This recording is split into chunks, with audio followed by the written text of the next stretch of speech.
जय श्री ओम नमः सिद्धेभ्य नमो निरन्तां नमो सिद्धां नमो ऐर्यां नमो वज्रायां नमो येषाम् ओंकारं सर्वं क्षम्यं योगिनं आनन्दं मोक्षं च ओंकाराय नमो नमः अवीरशब्दं वात्रक्षारि सकलभूतगणकलङ्कार मुनिरूपास्य सरस्वती हतमो भरतनां अज्ञानगम्यां ज्ञानामृतशलाकया चक्षुरुन्मिलितं येन तस्मै श्रीगुरुवे नमः परम गुरुवे नमः परम्पराचार्य गुरुवे नमः सकलकलशुद्धं श्रीनाथं परिवर्तकं धर्मसम्बन्धकं भव्यमतिबोधकारकं पुण्यप्रकाशं वात्माष्टं शास्त्रं श्रीसमयसारनामधेयं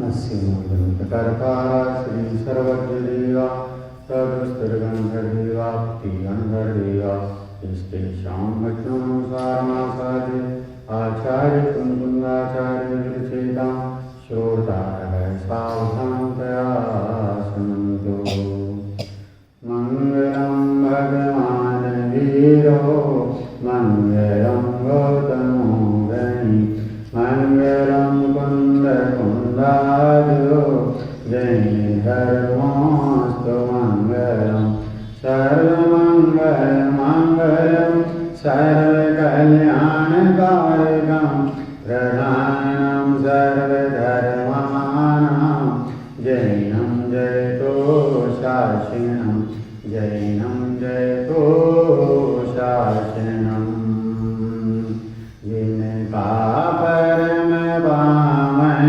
चरित्र निधि समान अपार जिनके गुणों दे कथन में धर न पावे पार बस वीतराग विद्या नहीं जिनके कथन का सार उन सर्वदर्शी सन्मति को वंदना शतवार वंदना शतवार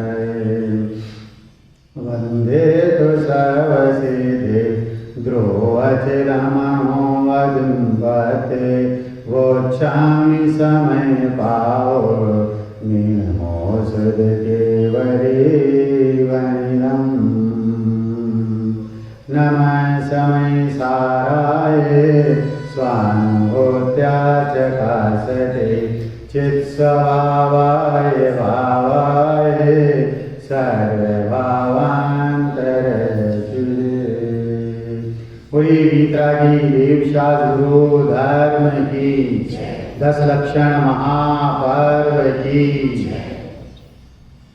आत्मा की पर्युपासना करने के महान मंगलकारी पर्युषण पर्वराज हैं और इन पर्वराज के पावन प्रसंग पर हमारे सम्मुख ग्रंथाधिराज समय सारथी है और ग्रंथाधिराज समय सारथी के माध्यम से कलिकाल सर्वज्ञ कुंदाचार्य देव हमें अपने जीवराज को जानने की प्रेरणा दे रहे हैं।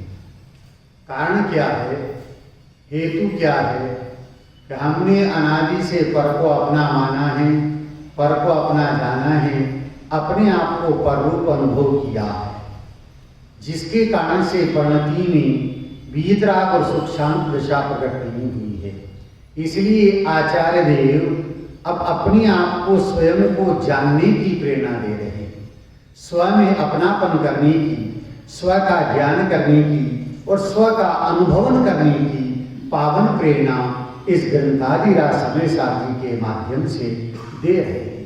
कब से दे रहे हैं कि आज से 2000 वर्ष पहले स्वयं शुद्धोपयोग रूप प्रवर्तन करते थे, अस्थि की मस्ती में मस्त होकर के स्व संवेदन रूप प्रणमन करते थे, और जब उपयोग बाहर आता था तो उस उपयोग की बहिर्मुख दशा में उस ज्ञायक स्वरूपी भगवान आत्मा का उपदेश देते थे, जिसमें अपनापन करने का नाम सम्यक दर्शन है, जिसको जानने का नाम सम्यक ज्ञान है, और जिसमें रमने जमने का नाम सम्यक चारित्र है। ऐसा रत्नत्रय स्वरूपी भगवान आत्मा वह मैं स्वयं। क्या कह रहे हैं आचार्य? समय सार ग्रंथादि राज है, ग्रंथादि राज समय सार है, किंतु समय का सार तो निर्ग्रंथ स्वरूप भगवान आत्मा होता है। ऐसे भगवान आत्मा का पावन उपदेश हमें ये कुंद आचार्य देव दे रहे हैं। ये ग्रंथादि राज समय सार परम अध्यात्म शास्त्र है, और इसमें शुद्ध नई का अधिकार है, और शुद्ध नई के द्वारा उस चेतन घन स्वभावी भगवान आत्मा का उपदेश दिया जा रहा है, जो हमारे लिए सर्वथा उपादेय है, आश्रय करने लायक है, ग्रहण करने लायक है। इस महान ग्रंथ के मूल कर्ता कुंद आचार्य देव हैं, और इसके टीकाकार अमृतचंद्राचार्य देव है, जिन्होंने इसकी महान आत्मख्याति नाम की टीका लिखते हुए अपनी परिणति में आत्मा की प्रसिद्धि की है, और त्रिकालवर्ती जीवों को अपनी आत्मा की प्रसिद्धि पर्याय में करने के लिए पावन प्रेरणा का प्रसिद्धि वचनों के द्वारा नहीं, प्रसिद्धि ग्रंथ के द्वारा नहीं, प्रसिद्धि उपदेश और प्रवचन के द्वारा नहीं, प्रसिद्धि तो अपनी परिणति में करना है। उस चेतन घन ज्ञान स्वभावी आत्मा के सन्मुख अपनी ज्ञान प्रणति को करते हुए उस ज्ञान प्रणति में वो ज्ञायक स्वरूपी भगवान आत्मा जानने में आता है, प्रतीति में आता है, वेदन में आता है, उसका नाम आत्मख्याति है। ऐसी आत्मा की ख्याति करने की पावन प्रेरणा देते हुए यहाँ अमृतचंद्राचार्य देव इस ग्रंथ के प्रारंभ में, इस ग्रंथ के प्रारंभ में ग्रंथ समय सार है, ये आगम समय सार है, इसमें ये आगम समय सार है, और इस आगम ग्रंथ समय सार में शब्द समय सार, और शब्द समय सार से चेतन समय सार को जानना है, और चेतन समय सार को जानते हुए अनुभूति रूप समय सार रूप परिणमित हो। चार प्रकार का समय सार, ये आगम समय सार है, इसमें शब्द समय सार है, और शब्द समय सार से चेतन समय सार को जानना है, और चेतन समय सार को जान करके उसके आश्रय से अनुभूति रूप समय सार को अपनी परिणति में प्रकट करना है कि शब्द वाचक है और पदार्थ वाच्य है। जैसे शकर शब्द है वह तो वाचक है, लेकिन शब्द है वो पदार्थ नहीं है। उस शब्द को सुनकर के वाच्य रूप जो शकर पदार्थ है उसका लक्ष्य करना, उसको लाना। उसी प्रकार से यहाँ कह रहे हैं कि शब्द समय सार है, तो शब्द तो वाचक है, लेकिन उस वाचक का वाच्य कौन है कि वो चेतन घन स्वभावी भगवान आत्मा है, उसका लक्ष्य करना है। और उसका लक्ष्य करते हुए जब परिणति उसमें समर्पित हो जाती है, लीन हो जाती है, तो पर्याय में अनुभूति रूप समय सार प्रकट हो जाता है, और हमारे प्रयोजन की सिद्धि हो जाती है, सुख और शांत दशा प्रकट हो जाती है। इसलिए आचार्य देव उस अनुभूति रूप समय सार को अपनी प्रणति में प्रकट करने के लिए या ग्रंथ के प्रारंभ में मंगल करते हैं। रात को अपन ने 3 प्रकार के समय सार की ओर चर्चा की थी, कार्य समय सार, कारण समय सार और कारण का कारण समय सार। क्या करें, ध्यान से सुनना भैया फिर कि कार्य समय सार ये अरहंत और सिद्ध परमेष्ठी है।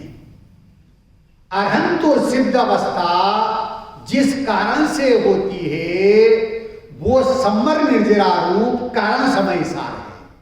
क्या कहा, अरहंत और सिद्ध अवस्था जिस कारण से होती है वो सम्मर निर्जरा रूप कारण समय सार है।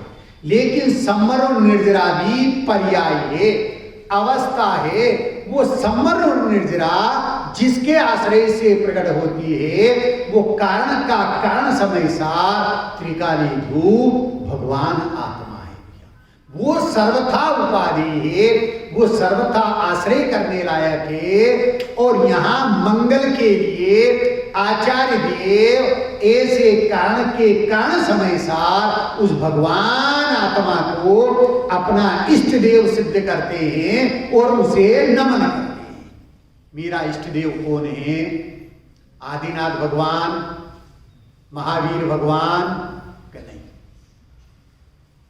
आदिनाथ भगवान और महावीर भगवान कहते हैं हमारा जो इष्ट है, हमें जो ज्ञायक स्वरूपी भगवान आत्मा इष्ट लगा है और हमने उसे वंदन करके अपनी परिणति में भागवत पने को प्रकट कर लिया है, अनंत और सिद्ध अवस्था को प्रकट कर लिया है। इसलिए त्रिकालवर्ती जीवों के लिए इष्ट देव कौन है? अपना ज्ञायक स्वरूपी भगवान आत्मा है।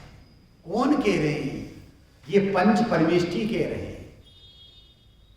ये पंच परमेष्ठी क्या कह रहे हैं? अमृतचंद्राचार्य देव स्वयं पंच परमेष्ठी में गर्भित है। कुंद कुंदाचार्य देव स्वयं पंच परमेष्ठी में गर्भित है। और वो पंच परमेष्ठी ये कह रहे हैं हमारा इष्ट देव वह ज्ञायक स्वरूपी भगवान आत्मा है। हमारा इष्ट देव कौन है?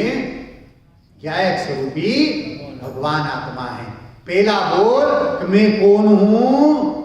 कि मैं ज्ञायक स्वरूपी भगवान आत्मा हूं। पहला बोल क्या रात्रि का? मैं कौन हूं? कि मैं ज्ञायक स्वरूपी, सब जोर से बोल भैया, मैं कौन हूं? ज्ञायक स्वरूपी भगवान आत्मा। मैं कौन हूं? ज्ञायक स्वरूपी भगवान आत्मा। मैं कौन हूं? ज्ञायक स्वरूपी भगवान आत्मा हूं। मैं अन्य नहीं हूं। ये पंच परमेष्ठी ये कह रहे हैं कि ये पंच परमेष्ठी की भी पर्याय है, अवस्था है।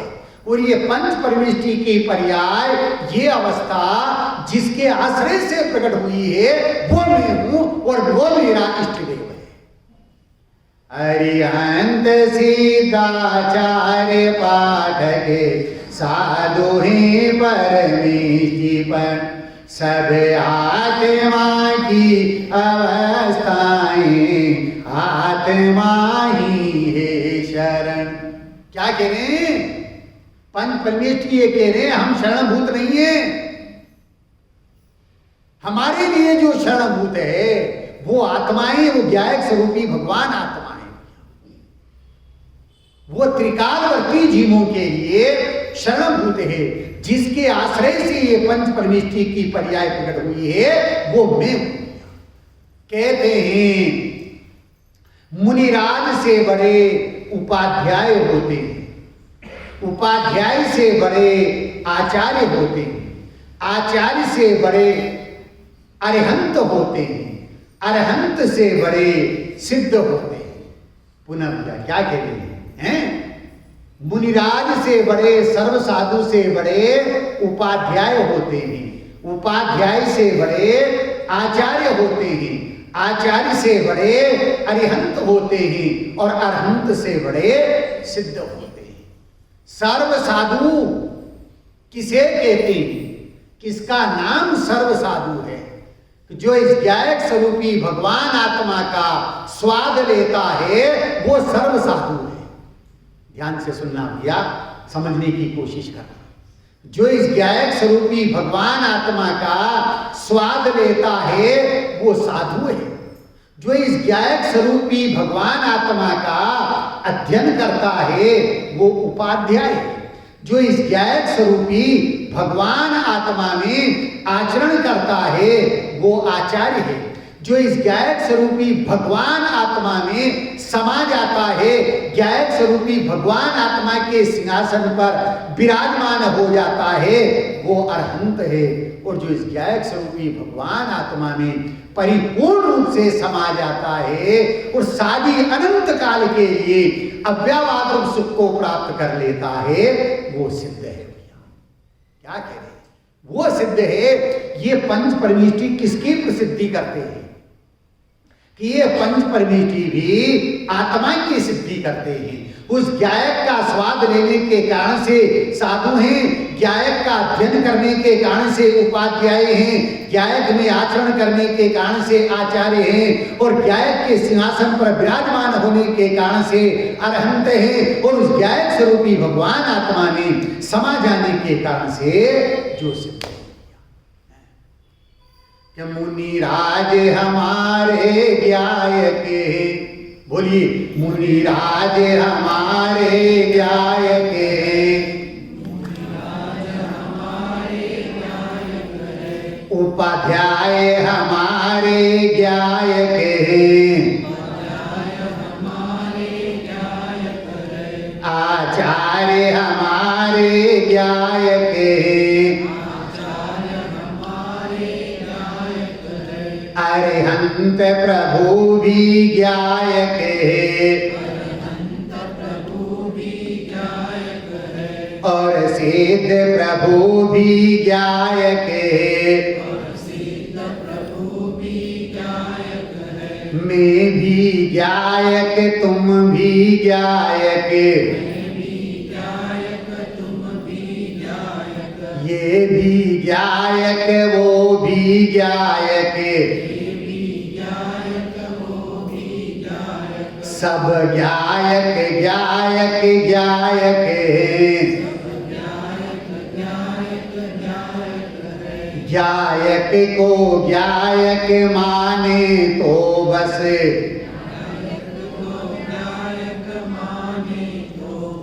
वो ही तो एक लायक है, बस वो ही तो एक गायक को गायक ना माने तो,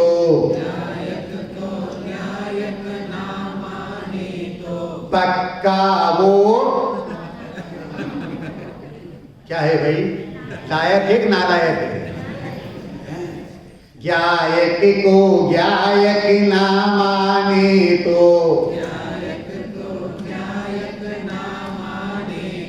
पक्का वो नालायक है।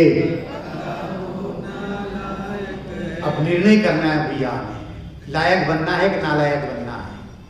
हैं दादाजी, क्या बनना है? अरे नालायक तो हम अनादि से बने हुए हैं। आज तक हमने गायक स्वरूपी भगवान आत्मा की सत्ता को स्वीकार नहीं किया है। नालायक पना अनादि से चल रहा है। इस अनादि के नालायक पने को समाप्त करते हुए अपनी ज्ञान पर्यायी में इस गायक स्वरूपी भगवान आत्मा की स्थापना करना है। कहां स्थापना करना है? ठोने पर स्थापना नहीं करना है। हृदय रूपी ठोने पर अपनी ज्ञान पर्याय में उस गायक स्वरूपी इष्ट देव की, गायक स्वरूपी भगवान आत्मा की हमें स्थापना करना है। और जब गायक स्वरूपी भगवान आत्मा की हम स्थापना इस पर्याय में करेंगे तो भैया नालायकपना मिट जाएगा और लायकपना प्रारंभ हो जाएगा। मेरा इष्ट देव कौन है? वो गायक स्वरूपी भगवान आत्मा मेरा इष्ट देव है भैया। है हमारी बात करते हैं, आपकी बात नहीं करते भैया। हैं जब इस मार्ग से नहीं जुड़े थे, इस मार्ग से नहीं जुड़े थे और इस गद्दी पर बैठना शुरू नहीं किया था, उससे पहले हमने सबको देव माना। भैया क्या नाम है आपका? सुधर्म जी। हैं हमने सबको देव माना और सब दूर गए। और सच कहता हूं डॉक्टर साहब, यहां तक कि अपने मित्र के साथ मस्जिद में भी गए। तो अपने को किसी से भेदभाव नहीं करना, अपने लिए सब समान है। सबको देव माना, किसी को बुरा नहीं लगे इसलिए। हैं लेकिन आचार्य क्या कहते हैं भैया, ज्ञानी क्या कहते हैं? कुदेवों के पास जावे, हाथ जोड़े पांव पड़े, माथो फोड़े आर्या खावे, रगड़ रगड़ नाक दिन रात सेवता। कहां गया?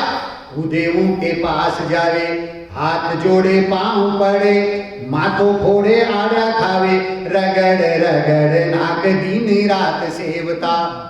अब तू जावे देव के पास, देव करे थारी याद, मन में क्यों नहीं विचारता कि देवता की देवता। मांगे तो देव क्या कहते हैं? दीप लाओ, धूप लाओ, नैवेद्य लाओ, नारियल लाओ, कापड़ो न कांचरी लाओ यूं केवता। अरे तू जावे देव के पास, देव करे थारी याद, मन में क्यों नहीं विचारता की देवता की लेवता। कहत हजारी मल ज्ञानी के वचन बल, आंधला की नाव कोई आंधलाई खेवता, आंधला की नाव कोई आंधलाई खेवता। हैं दुनिया में ऐसे देव बहुत मिलेंगे भैया। ऐसे देवों के पास जाकर के ये चैतन्य निधि का घात हुआ है और हम ठगाए हैं, इसलिए अपनी चैतन्य निधि का घात नहीं होवे, ठगावे नहीं। इसलिए आचार्य देव यहाँ अपना इष्ट देव किसको सिद्ध कर रहे हैं? मैं कौन हूं? जोर से बोलिए, मैं कौन हूं? मैं ज्ञायक स्वरूपी भगवान आत्मा हूं। वो ज्ञायक स्वरूपी भगवान आत्मा मेरा इष्ट देव है। अपने इसमें एक तारण पंथ भी है। भावलिंगी संत तारण स्वामी हुए हैं, भावलिंगी संत तारण स्वामी हुए हैं और उनका समय सार जी के समकक्ष ही ज्ञान समुच्चय सार नाम का ग्रंथ है। अभी 2 साल पहले तारणपंथ में ही गया था मैं सिलवानी में, और सागर में भी 2-3 बार जा चुका हूं। अभी इस वर्ष के लिए भी उनका आमंत्रण आया था। तो ज्ञान समुच्चय सार नाम की जो 44 नंबर की गाथा है उसमें वो ये कहते हैं, निजे आत्मा जब अमल है, निजे आत्मा जब शुद्ध है। क्या कह रहे? निजे आत्मा जब अमल है, निजे आत्मा जब शुद्ध है, देह स्थित है अदेही पर मात्म रूप जो ध्रुव है। क्या कह रहे? निज आत्मा अमल है, ये अमल स्वभावी है, और पंच परमेष्टि की पर्याय तो निर्मल है। क्या कहा? ध्यान से सुनना भैया, गजब का रहस्य प्रकट किया तारण स्वामी ने। हैं कुंदकुंड आचार्य देव के जो है अनेक वर्षों के बाद वो हुए हैं, लेकिन उन्होंने कुंदकुंड आचार्य देव की मर्यादा का पालन करते हुए ये सिद्ध किया है कि ये ज्ञायक स्वरूपी भगवान आत्मा अमल है और पंच परमेष्टि की पर्याय तो निर्मल है। इसलिए देह स्थित है अदेही, देह देवालय में विराजमान जो ज्ञायक स्वरूपी भगवान आत्मा है वो आश्रय करने के लायक है, उपादेय है, शरणभूत है। ये पंच परमेष्टि की निर्मल पर्याय आश्रय करने के लायक नहीं है। सुधर्म जी क्या कह रहे हैं?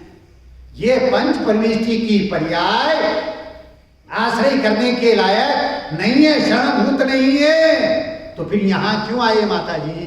क्यों पूजा करिए भी भगवान की? इनकी शरण में क्यों आए? क्यों आए इनकी शरण? अरे यही समझने के लिए इनकी शरण में आए, और ये कहते हैं हम शरणभूत नहीं है, वो ज्ञायक स्वरूपी भगवान आत्मा शरणभूत है। परिणति जब स्वयं नहीं रह पाती है और परिणति बाहर आती है तो पंच परमेष्टि की शरण में जाती है, और पंच परमेष्टि ये कहते हैं कि तुम अपनी निज आत्मा की शरण में जाओ। निजे आत्मा निश्चय शरण व्यवहार से परमात्मा, जो खोजता पर की शरण वह आत्मा बहिरात्मा। निश्चय व्यवहार का बैलेंस है भाई। जैन दर्शन इतना महान है, इतना सरल है कि इसमें कहीं भी विवाद की गुंजाइश नहीं है भैया। निश्चय से निज आत्मा शरण है और व्यवहार से ये पंच परमेष्टि शरण है। परंतु ये पंच परमेष्टि ये कहते हैं कि आश्रयभूत अवलंबन लेने के लिए तो ये ज्ञायक स्वरूपी भगवान आत्मा ही है, यही शरणभूत है। मैं कौन हूं? कि मैं, जोर से बोलिए, मैं कौन हूं? अपने उपयोग रूपी घोड़े को इस ध्रुवधाम रूपी खूंटे से बांध लेना है। अपने उपयोग रूपी घोड़े को इस ध्रुवधाम रूपी खूंटे से बांध लेना है और बांध करके अपनी परिणति जब उस रूप परिणमित होगी तो परिणति में निर्मलता आए बिना रहेगी नहीं, पवित्रता आए बिना रहेगी नहीं। इसलिए आचार्य देव ये कह रहे हैं, देह स्थित है अदेही परमात्म रूप जो ध्रुव है। मैं कैसा परमात्मा हूं कि मैं वो कारण परमात्मा हूं। कैसा परमात्मा हूं? कारण परमात्मा। ये कार्य परमात्मा है और कार्य परमात्मा ये कहते हैं कि भैया आश्रय करना है तो अपने कारण परमात्मा का करना है, अवलंबन लेना है तो उस कारण परमात्मा का लेना है।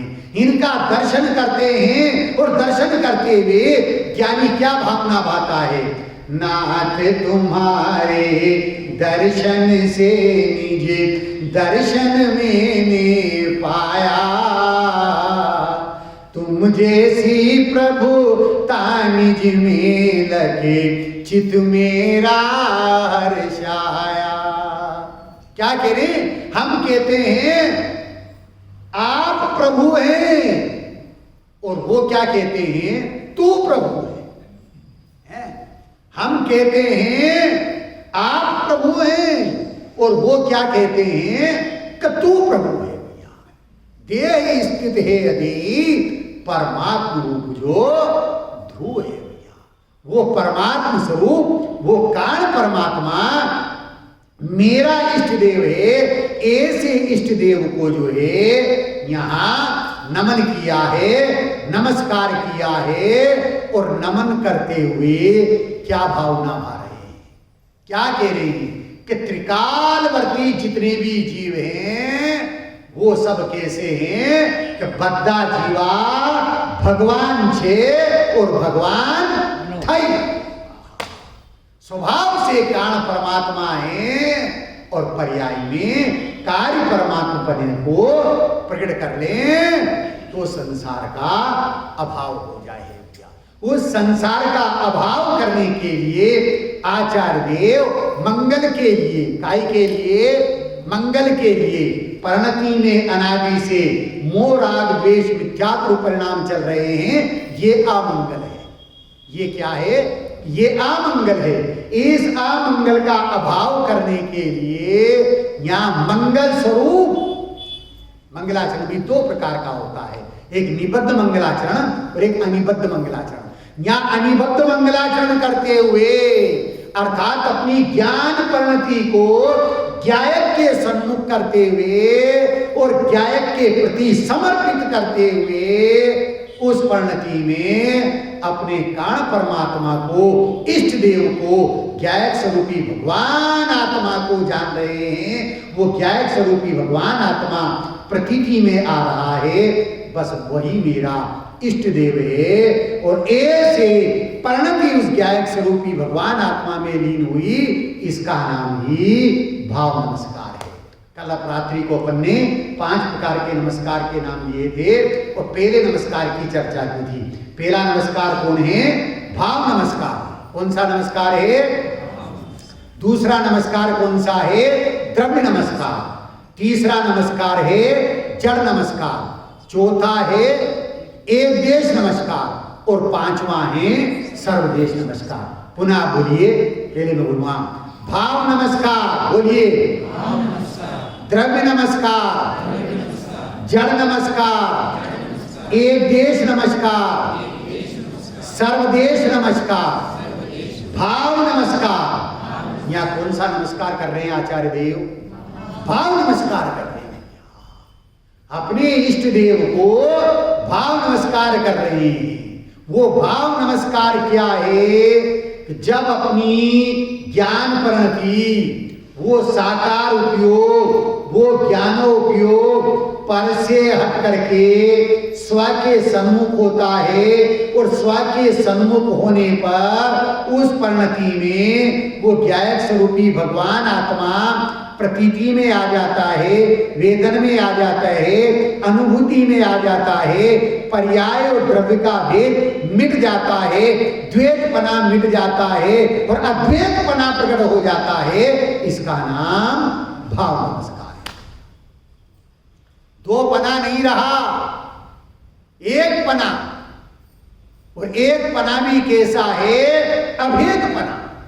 क्या कह रहे हैं? अभेद पना, एकम भज। किमचंद भाई सोनगढ़ में क्लास लेते थे डॉक्टर साहब, तो रटाते थे, बुलवाते थे, बोल एकम भज सर्व तर करी ज्ञान दर्शन चारित्र की बनाए, आएगी तेरी पर्याय में अतीन्द्रिय आनंद की उपज और अनंत काल तक सिद्ध शिला पर लहराएगा तेरा धर्म ध्वज। अपने धर्म ध्वज को कहां लहराना है? अपनी पर्याय में। पर्याय में लहराना है तो क्या करें? तो भाव नमस्कार करेंगे। एकम भज, एक में आनंद है, एक में क्या है? आनंद है।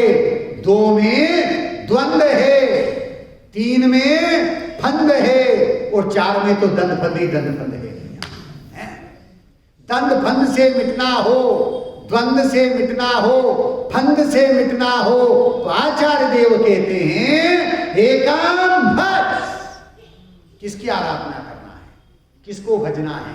उस एक की आराधना करना है। एकम भज सर्वतर करी ज्ञान दर्शन चारित्र की बनाए, आएगी तेरी पर्याय में अतीन्द्रिय आनंद की उपज और अनंत काल तक सिद्ध शिला पर लहराएगा तेरा धर्म ध्वज।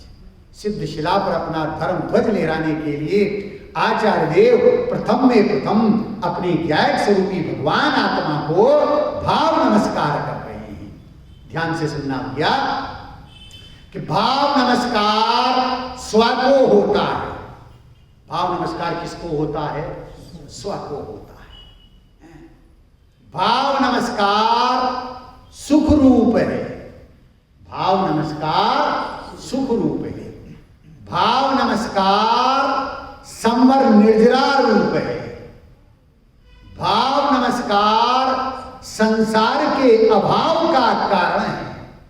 भाव नमस्कार अनाकुलतामयी है। भाव नमस्कार मोक्ष स्वरूपी है। फिर ध्यान से सुनना भैया। भाव नमस्कार स्व को होता है। भाव नमस्कार सुखमयी है। भाव नमस्कार सुख का कारण है। भाव नमस्कार संवर निर्जरा रूप है। भाव नमस्कार आश्रव बंध के अभाव का कारण है। भाव नमस्कार अनाकुल स्वभावमयी है और भाव नमस्कार साक्षात मोक्षमयी है। अब निर्णय करना है। दूसरा है द्रव्य नमस्कार। ध्यान से सुनना, समझने की कोशिश करना। द्रव्य नमस्कार पर को होता है। क्या कहा? द्रव्य नमस्कार। मिथुन भाई, क्या नाम है आपका? मिथुन ही ना है? द्रव्य नमस्कार पर को होता है। द्रव्य नमस्कार आश्रव बंद रूप है। द्रव्य नमस्कार आकुलता का कारण है। द्रव्य नमस्कार संसार वर्धक है। द्रव्य नमस्कार दुखमयी है। अब निर्णय करना है, हम भाव नमस्कार करें कि द्रव्य नमस्कार करें? बेन जी, कौन सा नमस्कार करें? बहुत बढ़िया, बहुत सुंदर। भाव नमस्कार। द्रव्य नमस्कार पर को होता है, पंच परमेष्ठियों को होता है, देव शास्त्र गुरु को होता है। ये आश्रव बंद रूप है। किस रूप है? आश्रव बंद रूप है। आकुलता का कारण है। किसका कारण है? आकुलता का कारण है और दुख का कारण है और संसार को बढ़ाने वाला है। तो फिर अब छोड़ दें कल से इनको नमस्कार नहीं करें। कि ऐसा किसने कहा है भैया? उल्टा अर्थ ग्रहण मत करना। पिड़ावा से पंडित जी आए थे और उन्होंने मना कर दिया कि भगवान को नमस्कार नहीं करना। भैया ऐसा उल्टा अर्थ मत लेना भैया। ज्ञानी धर्मी जीव, सम्यक दृष्टि, अणुव्रति, छठे सातवीं गुणस्थान में झूलने वाले दिगंबर संत मुनिराज भी शुभोपयोग की दशा में पंच परमेष्ठियों को नमन करते हैं। तो आप और हम किस खेत की मूली हैं? नमन करने का भाव आए बिना रेखा नहीं है। क्या कह रहे हैं? ऐसा परिणाम, ऐसा भाव आता है, परंतु ये भाव, ये द्रव्य नमस्कार पर को होता है, आश्रव बंध रूप है, आकुलता का कारण है, संसार वर्धक है और दुखमयी है। और मुझे तो सुख चाहिए, मुझे अपनी परिणति में सुख चाहिए। इसलिए आचार्य देव कहते हैं कि भैया भाव नमस्कार करना। भाव नमस्कार स्व को होता है, सुख का कारण है, सुखमयी है, आश्रव बंध के अभाव का कारण है, संबंध निर्जरा रूप है, संसार के अभाव का कारण है और मोक्ष स्वरूप। ऐसे भाव नमस्कार को करने की पावन प्रेरणा यहां दी जा रही है। और भाव नमस्कार स्वयं अमृत चंद्राचार्य देव, कुंद आचार्य देव कर रहे हैं और उपयोग बाहर में आता है। तो द्रव्य नमस्कार करने का भाव आए बिना रेखा नहीं है। ज्ञानी कहते हैं आता है तो आने दो, जाता है तो जाने दो, और ज्ञान को ज्ञाता रहने दो। क्या कहते हैं?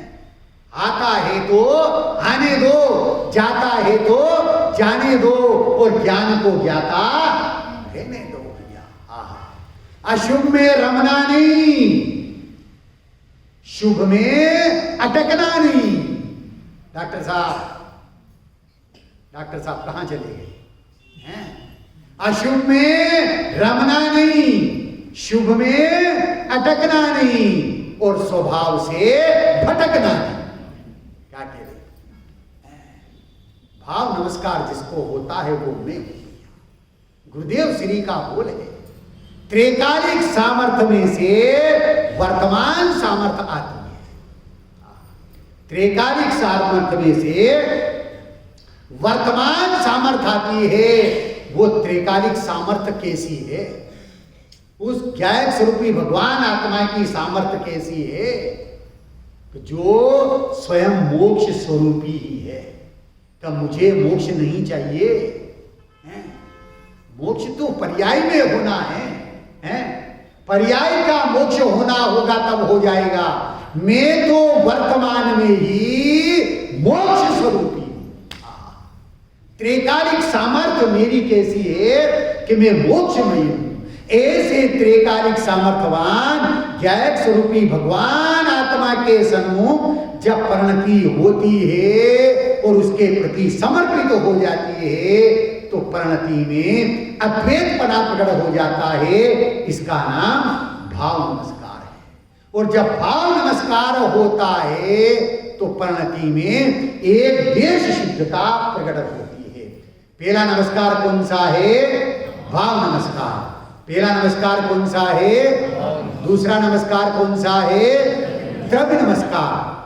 पहला नमस्कार स्वयं को होता है और दूसरा द्रव्य नमस्कार किनको होता है? पंच परमेष्ठियों को होता है। और तीसरा है जड़ नमस्कार। शरीर से हम जो अष्टांग नमस्कार करते हैं वो कौन सा नमस्कार है? वो जड़ नमस्कार है। वो जड़ नमस्कार है। अब जब परिणति स्वभाव के सन्मुख होती है और स्वभाव प्रणमित होती है, परिणति में सम्यक दर्शन, रत्नत्रय, मोक्ष मार्ग प्रकट हो जाता है। इसका नाम एक देश नमस्कार है। कैसा नमस्कार है ये? एक देश नमस्कार। चौथे से 12वें गुणस्थान तक एक देश नमस्कार है।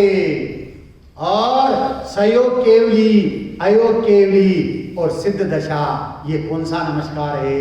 ये सर्वदेश नमस्कार है।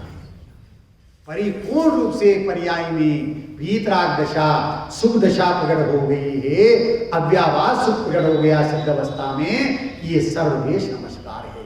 तो यहाँ कह रहे हैं ये सर्वदेश नमस्कार, एक देश नमस्कार जिसके आश्रय से प्रकट होता है वो त्रिकाली ध्रुव भगवान आत्मा त्रिकालिक सामर्थ्यवान है।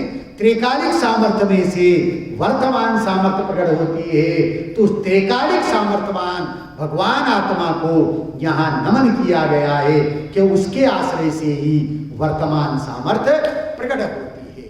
कि त्रिकालिक सामर्थ्य में से वर्तमान सामर्थ्य आती है, ध्रुव में से उत्पाद होता है, द्रव्य में से पर्याय होती है, शक्ति की अभिव्यक्ति होती है और प्राप्ति की ही प्राप्ति होती है।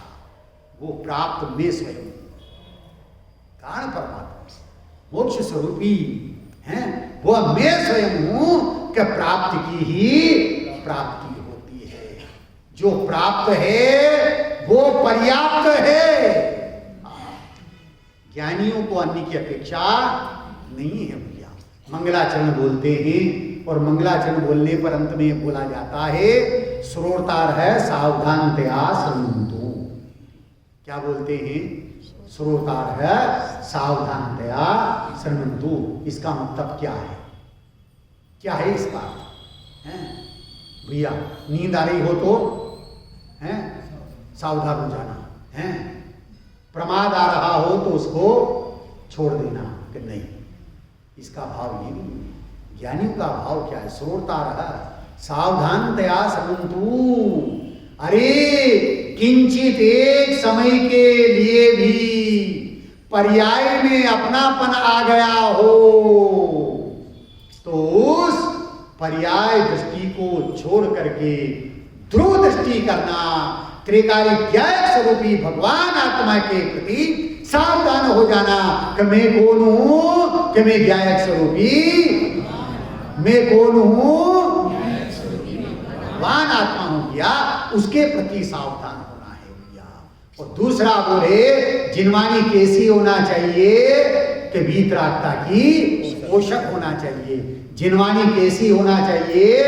वीतरागता की पोषक होना चाहिए। जिससे राग का पोषण होता है वो जिनवानी नहीं है भैया, वो तो जनवानी है। और तीसरा बोल क्या है कि अपेक्षा को समझना है भैया।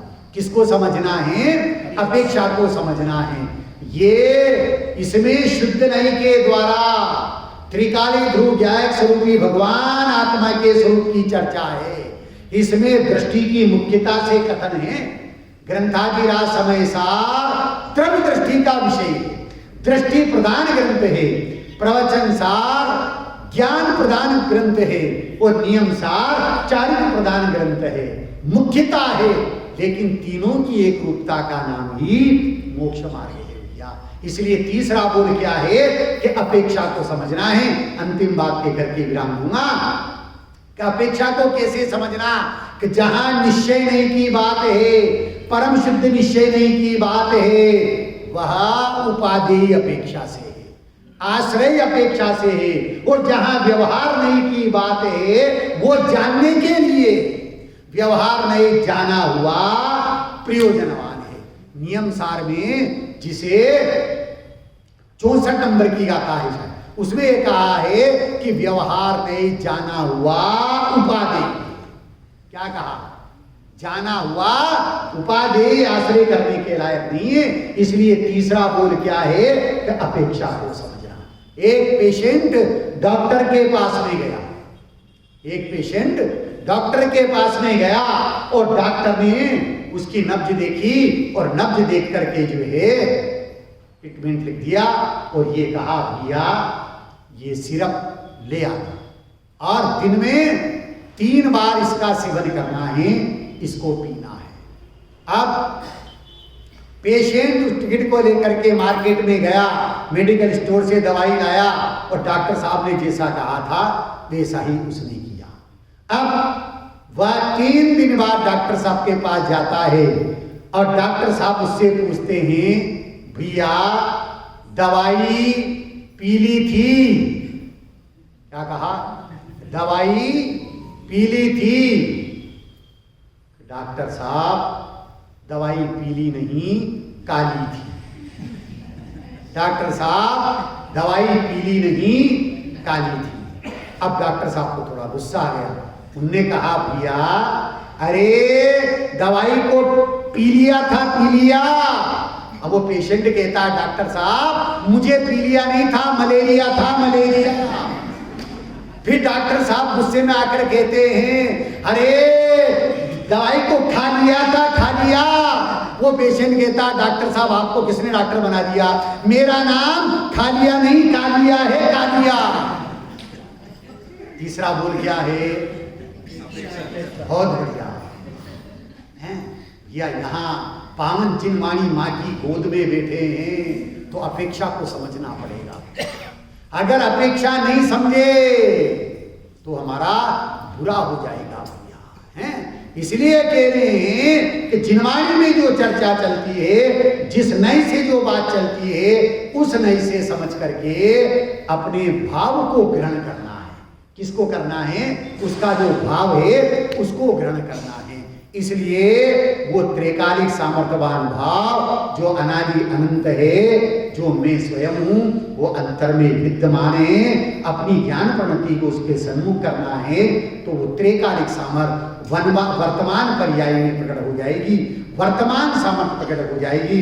उस त्रिकालिक सामर्थ्यवान ज्ञायक स्वरूपी भगवान आत्मा का लक्ष्य करने के लिए पद में कहते हैं, पहले मैं बोलूंगा फिर आप सभी बोलेंगे। अंतर के पट खोले रे तुझे भगवान मिलेंगे। अंतर के पट खोले रे तुझे भगवान मिलेंगे। अंतर के पट खोल रे तुझे भगवान मिलेंगे। अंतर के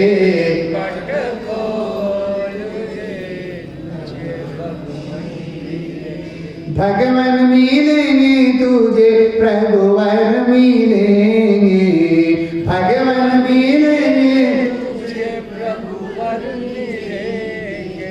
अंतर के पट खोल रे तुझे भगवान मिलेंगे। अंतर के पट खोल रे तुझे भगवान निज के प्रभु को भुलाए तो निज के प्रभु को भुलाए तो पर के प्रभु में अटकाए तो पर के प्रभु में अटकाए तो घट के पटी को खोल रे तुझे भगवान मिलेंगे। घट के पट को खोल रे तुझे भगवान मिलेंगे। अंतर के पट खोल रे तुझे भगवान मिलेंगे। अंतर के पट खोल रे तुझे भगवान मिलेंगे। मंदिर में जितना गुरुद्वारे में, मंदिर में जितना गुरुद्वारे में, वो तो बैठा देह देवालय में। वो तो बैठा वो तो बैठा देह देवालय में। वो तो ज्ञान के पटी को खोल रे तुझे भगवान मिलेंगे।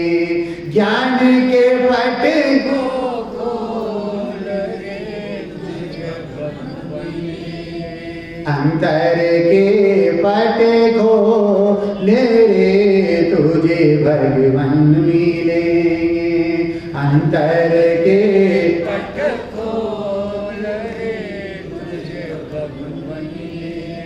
ज्ञान का गे वो ज्ञाय के पाया। का देव ज्ञायक पाया ध्यान का देव ज्ञाय के पाया ध्यान का देव ज्ञायक पाया ज्ञाय की बोल रे तुझे भगवान मिलेंगे ज्ञाय की ज्ञायक बोल रे तुझे भगवान अंतर के पट खोल रे तुझे भगवान मिलेंगे अंतर के पट खोल रे तुझे भगवान मिलेंगे। कुंद कुंद प्रभु जी ने मंत्र दिया है कुंद कुंद प्रभु जी ने मंत्र दिया है मंत्र दिया है समय सार दिया है मंत्र दिया है समय सार दिया है शुद्धात्म रस गोल रे तुझे भगवान मिलेंगे शुद्धात्म रस गोल रे तुझे भगवान मिले अंतर के पट खोल रे तुझे भगवान मिलेंगे अंतर के पट खोल रे तुझे भगवान मिले भगवान मिलेंगे तुझे प्रभुवर मिलेंगे भगवान मिलेंगे तुझे भगवान मिले घट के पट को खोल रे तुझे भगवान मिलेंगे घट के पट को खोल रे तुझे भगवान मिलेंगे अंतर के पट खोल रे तुझे भगवान मिलेंगे अंतर के पट खोल रे तुझे भगवान मिलेंगे। सभी जीव उस ज्ञायक स्वरूपी भगवान आत्मा को अपनी दृष्टि का विषय बनाएं श्रद्धा का श्रद्धेय बनाएं ज्ञान का ध्येय बनाएं ध्यान का ध्येय बनाएं चारित्रिक की चर्या का विषय बना करके अपनी परिणति में वीतराग दशा को प्रकट करें सुख दशा को प्रकट करें मोक्ष दशा को प्रकट करें ऐसी मंगलमय भावना के साथ में अभी की बात को विराम देता हूँ ओम शांति।